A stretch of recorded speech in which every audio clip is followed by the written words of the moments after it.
Hi, my name is Matt Baumann. I'm with Buckeye Lake for Tomorrow, and this is our boat, which we were able to get with a grant from the Muskingum watershed.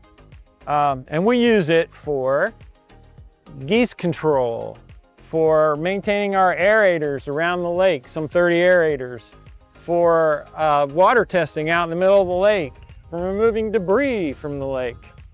One of our water testing groups is the lake keepers, and they use things like this here Secchi disc, which helps us look at the clarity of the water in the lake. And so you drop it down until you can no longer see the disc.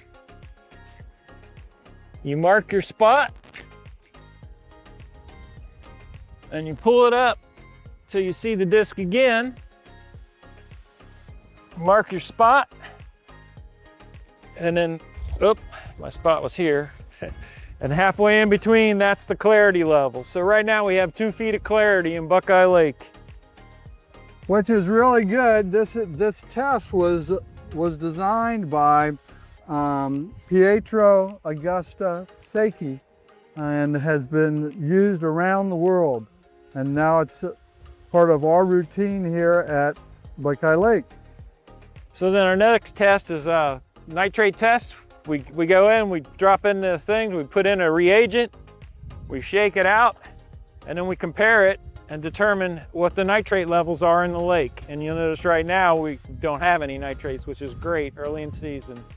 And then right over there is the Watkins Island site that actually records the daily wind direction, the speed of the wind, air temperature, and the depth of the water here at Buckeye Lake. And we use those readings every day along with a phosphorus test that we do for the lake keepers. That's their main thing. We do this all around the lake so we know what the lake looks like, what the health of the lake looks like. Hello, my name is Pete Thomas from Buckeye Lake for Tomorrow, and we're here for the Lake Keepers training. And the Lake Keepers is a group of citizens that do water testing to help us improve and maintain the water quality around the lake. And leading the training today is Kyle. Kyle? Hi, I'm Kyle Seitz. I'm with Licking County Soil and Water Conservation District. I was involved with the training today, and I also do some water quality testing around the lake in various tributaries.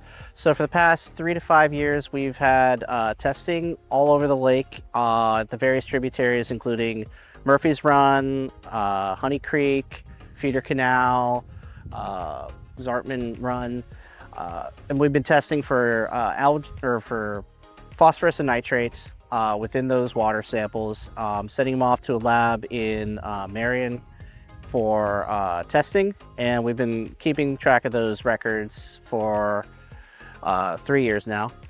We have a couple more years left on the testing plan, but the goal is to monitor the inlets to make sure we're not getting too much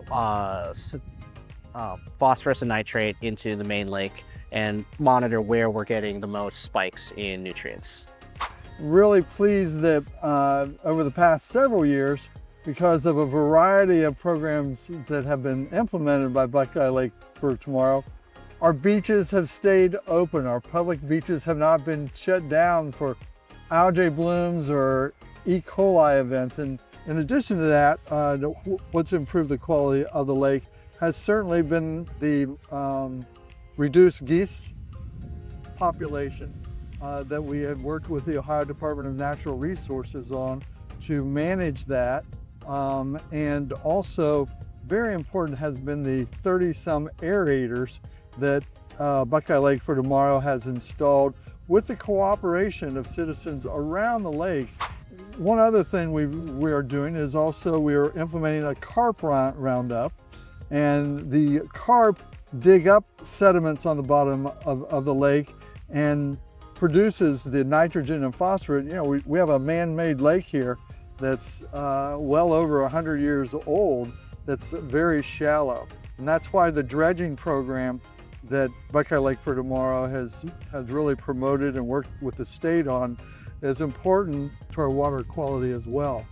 As we look towards to the future, Some of the key projects are working on Honey Creek, which is a major source of sediment and nutrients into our lake, along with the Feeder Creek, which is on the west end of the lake. Kyle, are there some things that you know about how that contributes to water quality out of those tributaries that you're testing? So yeah, we've seen the two greatest influxes of nutrients being that on that north and west side of the lake. We've been monitoring those nutrient levels with our program, as well as trying to implement larger projects such as wetlands to kind of capture and collect and treat that water. So we have a couple wetlands that we're working on in Licking County that are on tributaries to Buckeye Lake that should help reduce some of the nutrient runoff and help clean the water. We also have a wetland at Brook Park, which helps with the water quality there. And we would like to see the Honey Creek wetlands and park be created there. That's a future project that we're working with the state on, the Nature Conservancy, and Perry County. Being a lake keeper is really very simple, and we're always looking for new volunteers. There's just a quarter page of data that you turn in, and it's very simple. Anyone can do it. Please contact us if you are interested. Thank you.